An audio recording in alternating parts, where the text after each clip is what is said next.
Love is Blind is back, bitches. I love that. I love that. I thought so. I love that. I love that. Get out of here, Jessica. And you are not going to believe some of the absolute catches on this season. I liked you too. Love is Blind sees 10 men and 10 women on a quest for love while I see how long it'll take before I gouge my eyes out. But fear not, I have traversed the vast tropical rivers of Chicago and have returned with some of the best moments from the season. So sit back, grab your golden wine glasses so we actually don't know how much the contestants have been drinking, because someone's gotta justify why Nick and Vanessa Lachey get their $1 million checks for 3 minutes of screen time. Our journey begins in the pods. Inhibitor pods? Sleep deprivation pods. Pea pods? All you said was a pea pod? No, the love pods, where our contestants struggle to navigate Red Flag Mountain. I have a huge Instagram following. Okay, red flag. You remind me so much of my mother. Big red flag. If we were to be at a music festival, do you like being on a guy's shoulders? But will I have trouble picking you up? Oh boy, another red flag. I'm also a house DJ. Kill me.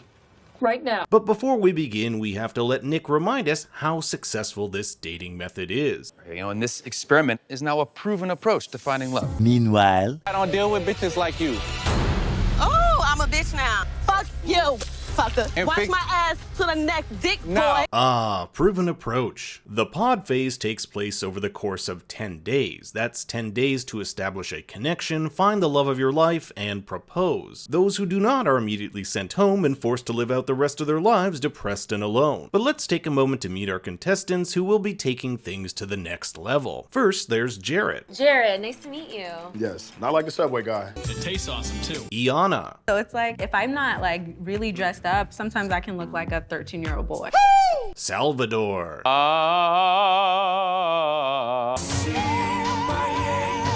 Mallory, who loves to come into the pods double fisting. Shane, the living embodiment of Gary Busey. Natalie. If he looks like, I don't know, like an ogre, it wouldn't impact. Shake. I love buying clothes for girls. Yeah, what's your size? Deepti, she's just really sweet. I have nothing bad to say about her. Nick. So I've been making my own toothpaste. Bear with me. Danielle. My biggest downfall is the way that I kind of think about things. Bruh. Kyle. What do you do?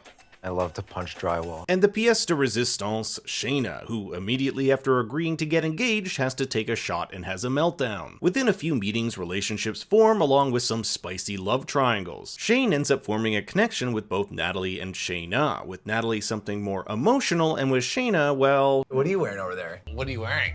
What's going on? Why are you holding back a little bit? Oh, you are so fucking hot. And things explode for Shane when he's caught playing both women, even getting into one pod thinking it was Shayna on the other side when in fact it was Natalie. Hi. Who am I talking to? I don't know, take a guess. No, Shayna, there you go. What? No, that's what I was hoping for. What are you wearing over there? He's the type of guy who'd cheat on a girl and still find a way to blame her for it. He'll end up choosing Natalie going into phase 2, but we'll get to that in a bit. Shake, shake, shake Sonora. You sound like Beetlejuice. This guy is a piece of work. It's not my strong suit. No one cares. A veterinarian with a penchant for asses who only dates fit blonde white women. As soon as I see her, it's gonna be 2 hands. Boom, that booty is not safe. Oh my God. Oh my God! Wow! Hi. Booty, look at that booty. Oh. Just threw up in my mouth a little bit. This is just 20 minutes after he said this. I've come a long way getting past superficial motivations for things. He'll end up proposing to Deepti. And if you really want to feel embarrassed for someone else, Jarrett gets rejected by his number 1 choice, Mallory, and then proposes to his second choice. And Iana knows she's number 2. She'll have to decide whether she wants to go home alone or explore the possibilities of an engagement knowing she wasn't the number 1 pick. Sal has found a way to Mallory's heart by playing the ukulele. He just better watch out when this guy starts hitting on his girl. Nick and Danielle get hitched, but most of their problems will occur over the next few weeks. But it's Kyle and Shayna who have the rockiest of starts. Things begin well and the two develop a strong emotional connection. However, things hit a huge roadblock when Shayna finds out that Kyle's an atheist. I want to know why you're an atheist. I just believe science. God is science. Bruh. But Kyle still wants to propose. His mom was religious and she made him the happiest boy in the world. He still has his doubts though. Am I gonna throw away an amazing woman because we disagree on a religion? Yes, Kyle, she believes that when you die, if you're a non-believer, you'll spend an eternity in hellfire, which is slightly better than Chicago, where he's from. I'm kidding, I used to live there. The couples have their big reveals, and all in all, 6 make it to the honeymoon phase. An all-expense trip to Mexico where the only thing more empty than the resort is my heart. Stephanie, please take me back. These couples include Shane and Natalie, Jared and Iana, Sal and Mal, Nick and Danielle, Shake and Deepti, and Kyle and Shayna. This is where our couples get to explore their relationships and see if their emotional connections from the pods can transfer to the physical. But as our couples navigate love, some important decisions have to be made. I want to wait until we're married to like actually have sex. I was thinking for like the first night that we would spend the night separate rooms. I don't know if I'm feeling the type of like body connection that I wanted to feel. If I'll be honest, I like a late night snack once in a while. The couples even get to go on romantic dates, like Shane and Natalie's sailing adventure, which gets Shane seasick. I guess he had a little too much late night snacks. But it's here we get one of Shane's biggest red flags. He has an obsession with constantly being showered in compliments. Do you think I'm pretty? Give you a little more love in that there or not? Why can't you brag about it? You give me the words of that man, my ego goes through the roof. And when he does get a compliment, he lights up like a little schoolgirl. We're like my number one. Why are you smiling? The couples also get to meet for the first time, making some awkward situations, and I don't just mean Shake handing his drink over to Sal. Oh, shit. And then yesterday she did it. I'm like, you gotta stop. It was bleeding. You bit it so hard, it was bleeding. Hello, darkness, my old friend. Jarrett gets to meet Mallory, the girl who rejected him, and Shayna decides to leave Kyle, but we aren't quite done with that yet. Danielle doesn't attend because she's busy recreating my college life, and it's here we also start to see some of the cracks in the relationships. You joke a lot. I do. Like You hate it. It kind of gets a little old after a while. And also some cracks in the beach furniture.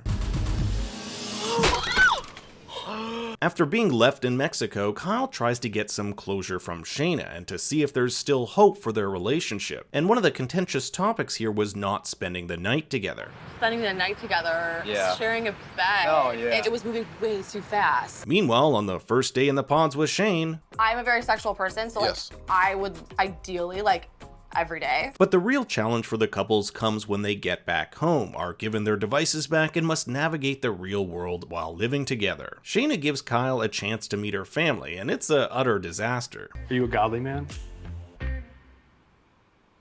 I don't know what that is. I just don't think Kyle's the one for her. I would not be able to give Shayna my blessing. I mean, your mom is so sweet. Now I get it. Why you're so sweet. This is pretty much the end of the line for Kyle and Shayna. Their differences in faith are too much and the two end the show here. Well, at least Kyle does. Shayna will be back and on the hunt for Shane, whose relationship has been steadily growing with Natalie. I can't stop like thinking about Shane. The couples also get to see each other's apartments, which leaves much to criticize, like Jarrett still holding on to gifts from his exes and Danielle's amazing hot dog costume. But hands down, my favorite family goes to Danielle's, whose mom wins the Kathy Lee Drunk Wine Mom Award. He's not as social or quirky. I'm not saying that in a bad way. Sex life is important. She tends to jeopardize her relationships. And Danielle's brother gets right to the hard-hitting questions, asking, So how sexually active are you guys? How are you, my son? Meanwhile, more red flags pop up for Natalie about Shane. Why? What do you listen to? Like Celine Dion. I don't really believe in 401ks. Where I spend my money is on food. How much? Oh my God, over like probably $2,000 A month? Their relationship is really put to the test when Natalie surprises her traditional Korean parents that she's getting married in 2 weeks and this guy is her husband. Oh yeah, baby. Things go equally as well when Natalie meets Shane's mom. All right, I'm gonna take it number 2. I'll see you guys later.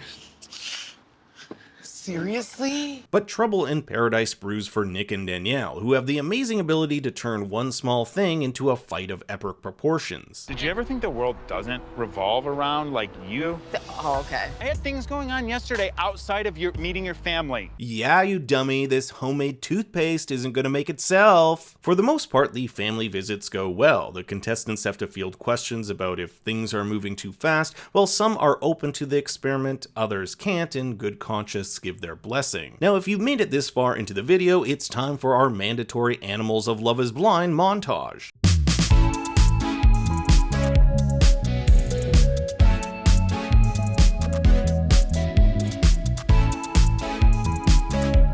With only 15 days left before the weddings, all the couples meet up for a beach barbecue and drama is on the menu. Shayna arrives having told Natalie that if things don't work out for her and Shane, she knows someone she can hook her up with. It's a slap in the face and an attack on a relationship that, up until this point, is actually going pretty well. Shayna wants Shane, and instead of being an adult and expressing her feelings, she resorts to toxic tactics and name-calling. I feel like I'm being portrayed as a certain villain in your guys' relationship, your guys' fucking fake-ass relationship. It is such a joke.